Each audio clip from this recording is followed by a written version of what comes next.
So, from the get-go, how did the U.S. dollar become the dominant global reserve currency? Well, the fact is that there are some, let's say, network advantages that accompany the rising use of a currency.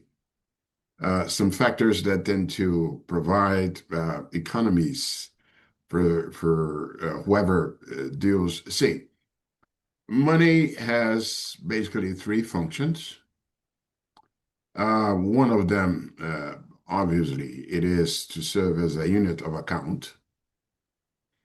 But money can be a means of payment, Hmm? and as which is a flow. Okay, so you have the flow of trade of goods and service that have to be paid. You have the flow of or purchase of financial assets and so on, which have to be paid. So that's the function as a means of payment. And you also have more resembling stocks, money as a reserve of value, as a way to maintain wealth. Okay. Obviously, both are related in the sense that, of course, for instance, take central banks. Central banks have to intervene in markets when they need to make payments and to allow the normal functioning of the exchange transactions and so on. And obviously, central banks have to maintain reserves on